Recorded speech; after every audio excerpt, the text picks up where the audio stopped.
Okay, dalawa na kayo. Okay, sige, kapatid na Maki. Ano yung natutunan mo sa pag-aatin mo ng Fort Roca Fellowship? Una yung pakikisalamuha sa iba. Tapos yung part ng program, yung games.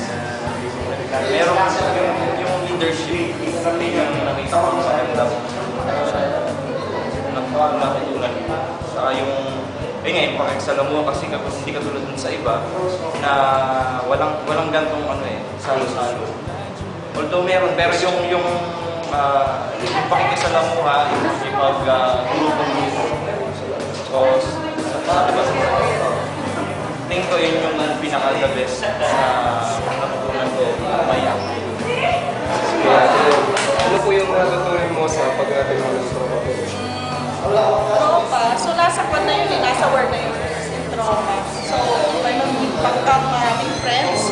And then, hindi lang yun, nandun si God. So, sa lahat ng pinaka-importante talaga, yung pakikipagkapwa sa tao. So, and then, yung na nakikita mo sa iba, yung iba't ibang ugali nila, and then at the same time, na-worship mo si God. Okay, kapatid na yun.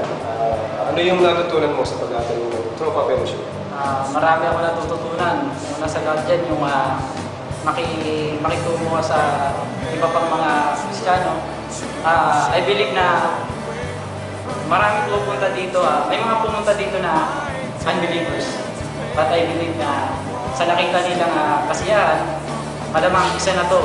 Yung kasiyahan na yun na maghihikayat sa kanila upang maging believers. So, umatin ako dito sa tropa, hindi lang para masabi na masaya doon, kundi para sa Holy Spirit. Lalo na sa message, tsaka sa praise and worship, yan ang pinaka-favorite ko sa lahat.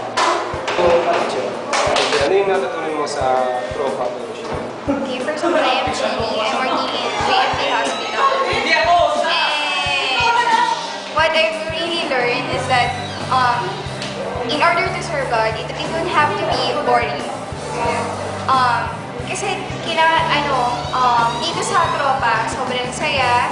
Tapos makikita mo talaga na a church is not hindi lang siya stone, wherein a church is a family. And simply, you can find family, church, in tropa. And yung simple na yung sobrang saya, tapos makikita mo si God na hindi lang dun sa isang tao na nag-encourage sa'yo para pumunta dito, para makikita mo si God. For every people na makikita mo dito, yung smile nila, it portrays God. And that's it.